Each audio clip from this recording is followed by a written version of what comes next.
I didn't know if we were going to do any more reaction videos before the predictions podcast, but Robert came through from this weekend, and we were waiting for... We thought we were going to use a Marching Vlogs Meraki video a week or two ago, but it just didn't work out with timing with yours and my schedule, and then Robert put this out, show music. This one's fresher, so it makes more sense. It's literally 3 days ago. Yeah. So it was from SCPA Finals. Great quality as always. Go subscribe to Rbase 311, Robert Martinez's, and George Collins, and Marching Vlogs, and anybody else recording this content for all of us, as always. Or SCPA Prelims. I think they do. Was it Prelims? Final. Yeah, I think Finals is coming up this week. Oh, I think you're right. My bad. Excuse me, everybody. I should know these things, but, no one's perfect. So we're watching Meraki today. It's a group that, in our mid-season podcast, early season, kind of really stuck out to us. First year in world class, they were the definition of solid in open class last season. They won a gold medal. And what I appreciated, because of what we have been preaching on here a lot, is they focus on execution. They don't try to do too much. They do enough to get the content credit they need to compete, and they just go. At least that's my perception of it. They're not trying to reinvent the wheel. It seems like they're taking progressive steps. Like, hopefully we don't fight this the whole time, but it seems like they've taken progressive steps, like each year, doing a little bit more. They're not just trying to shoot for the moon on year one. Exactly, and they're just doing what they need to for us as a solid independent world class ensemble. I think they're going to get rewarded for it in Dayton in a week and a half now. Yeah, today's Wednesday of the week before finals week, so. I'm excited for it. Let's just jump in. This is Aged Out Reacts, everybody. We're Michael Fantini and Evan Worrell of the Aged Out Podcast. Comment, like, subscribe, share the video, patreon.com, join button here on YouTube, agedoutpodcast.com, grab a sticker or a shirt. Aged Out Fundamentals drum every day, and that's it. Let's jump in. Let's go. Switch scenes, and here we go. Their show's called Flickers, by the way, and you are right. That is prelims. Robert just doing the most for everybody. Beginning, opening screen.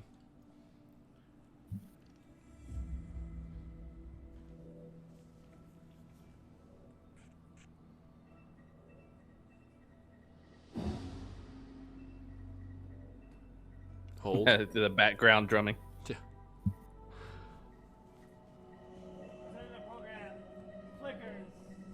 There we go.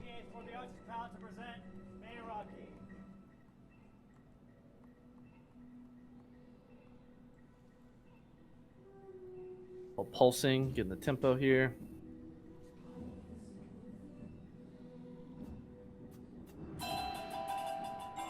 Nice cold attack.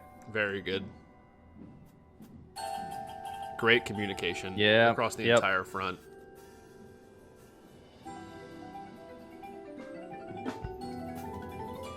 Good layering in. Yeah, really articulate through a lot of those 16/8 passages.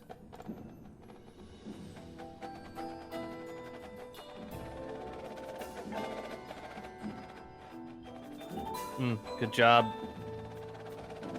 Really great delicate edge moment and moving the roll to the center.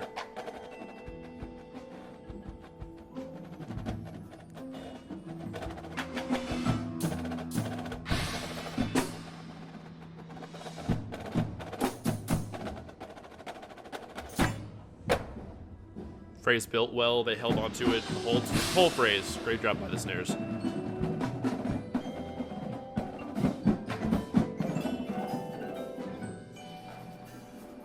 I like how the front and the battery there. I'll back up a little bit. The front and battery traded off just like isolated rhythms. The battery had the more fast, upbeat rhythms. I think it was like a upbeat, like half a sextuplet or something like that. And the front did it right after, and they traded it back and forth. It was really cool. Good communication. Yeah, let's just get that one more time.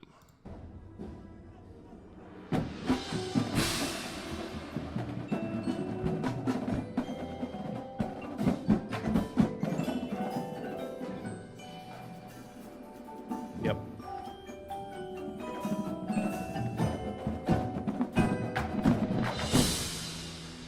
Yeah. The hand motion. Yeah. Nice.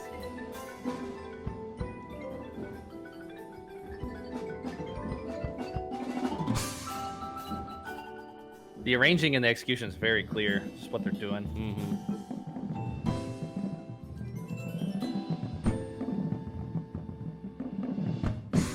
Yeah, well-balanced player to player, even rhythms. But again, that was an effective bass moment, just like the front moment leading into it. That wasn't reinventing the wheel. It was just well executed, well-balanced player to player, made sense in the musical package. Tasty. Yep.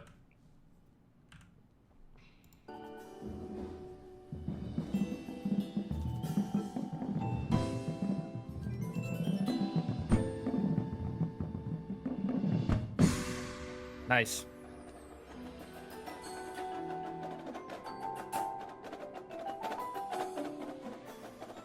Ooh, nice. Alignment front to back. Interesting end with the rim click. The word tasty is like the perfect word to describe this whole show at this point.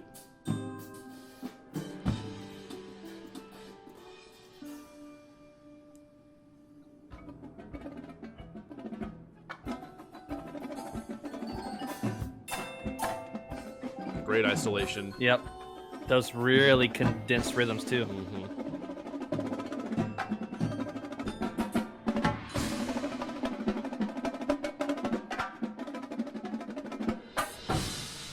So far, the quads are the strongest subsection, in my eyes. Yeah, Just good. I don't disagree with that.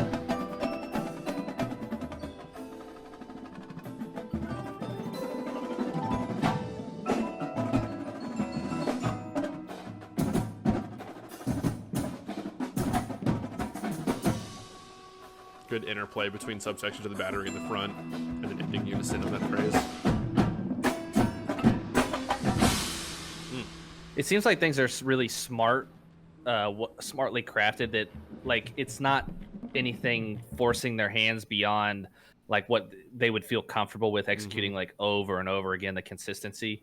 Yeah. It's not like there's anything there where you feel like someone's coming up like, oh, I hope we hit this. Like it's all within their realm of skill sets. Really well done. To make sure I understood what you just said there, essentially to summarize, they wrote to their talent level very well.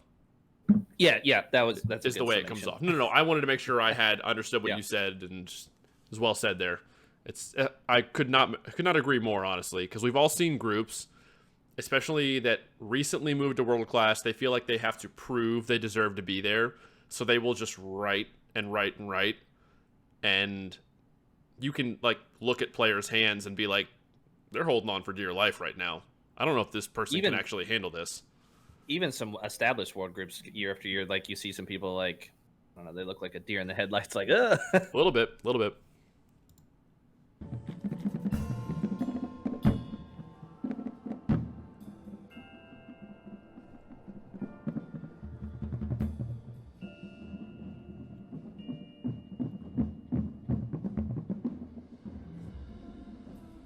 I am going to try to give credit too. I feel like they have a lot of those rhythms, like isolated, like speed run rhythms, like those, flickers of like rhythm real quick. On brand. Yeah.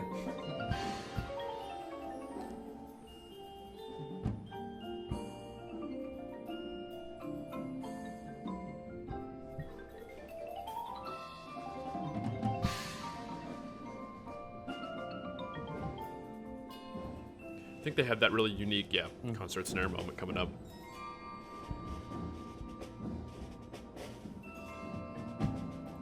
I'll let this play before I talk about it.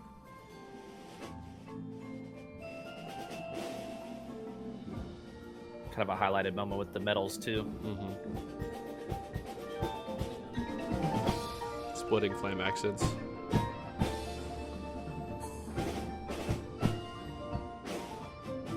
Yeah, keep coming back to that kind of idea. Check it out. So, I'm just going to be frank. I don't get that moment. I haven't seen this on the floor in a while, so I don't remember. I'm sure when I saw it originally, the show wasn't done. But yeah, I think it was earlier in the season. I think I rewatched them. I'm working on my predictions right now, and I rewatched their show on the floor from recently, and I don't think anyone's ever done that before, to their credit. I can't remember a show I've seen where they had 8-9 concert snare drums out there and they play a unison phrase, split flame accents, and it's definitely unique for sure. But if somebody could enlighten us on like Does it mean anything? Is it just something? Maybe the connection of that to the show theme. Yeah, and sometimes you do things in indoor drumline just because it's cool and unique. Plenty of groups have done that throughout the history of the activity. So if that's it, like, totally fine. It's a unique moment. I'm just curious if there's something I'm missing as a viewer and listener. So someone let us know in the comments if you have an idea about it or know anything for sure about it. But it's a unique, cool moment. I just want to know if there's anything more beyond that.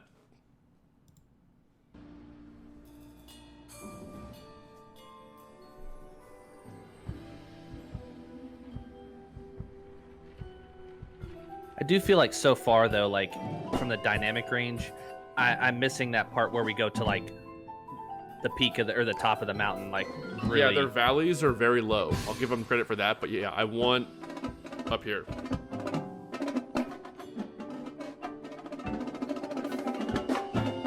Nice. Oh, the quad to marimba interaction there was really cool. I'll back up one time and then we'll let the show finish. And then it kind of just fades into that moment subtly. Mm-hmm.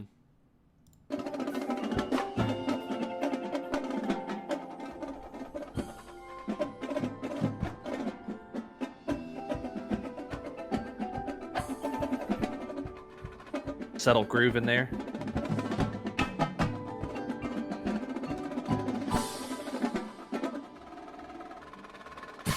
Nice. Really good roll. Switching over from the 8 to the 6. Yeah, that there too. They've highlighted their quad line two times in a big way. So again, further reinforces your point of they knew what their strengths were. I'm not saying the rest of the ensemble's weak. What I mean is, like, they knew they were going to have a good quad line, and they wrote to their strengths and their ability level really well. Yeah.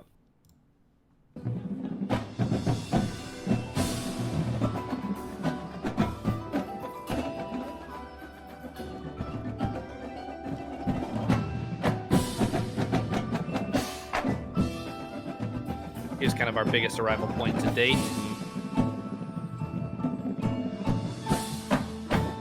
Good bass drum feedback into the feature moment, back into the full ensemble. Yeah. There we go. I think that's the end of the show. Maybe not. Nope. Might have a down ending. Mm-hmm. Yep.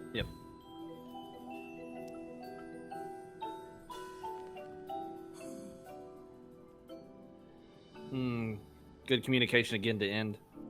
Great slowdown. Nice. Very warm. Yeah, Ooh, there it is. Nice last chord. Strong. Yeah. It's just really solid. It's just solid. As a spoiler alert, I've been playing around one way or the other with them possibly squeaking into finals their first year. I'll spoil this. I think they'll be. I will they'll give make no semis. spoilers. See, well, I'm giving little Easter eggs here. Yeah, our predictions podcast. This will be out tomorrow on April 3rd. The predictions podcast will be out Tuesday of finals week, where we'll reveal our whole thoughts on everything and where we think it'll shake out. But I just appreciate the commitment to understanding where they're at as an ensemble. Right. And they're not trying to write with the big dogs. They're not trying to. And they're going to overachieve because of it, in my opinion. Yeah, they're going to compete. They're going to compete well. And I feel like that, the members are going to feel real confident with what they're going to have to do for their performances, 100%. The staff gave them a vehicle. You never want that whole situation where the members are outperforming the show, where the show's too easy for them, clearly, or vice versa, where the show is above the members' ability. I feel like they hit the nail on the head here. It's awesome. It's a good watch, good listen. Go support Robert's channel. Watch the video without us talking. Let us know your opinions about it. Comment, like, subscribe. The drill. Facebook, Instagram, Patreon, join. All that good stuff. AgedOutPodcast.com, Aged Out Fundamentals. And we will see everybody in the Predictions Podcast in a few days. Peace.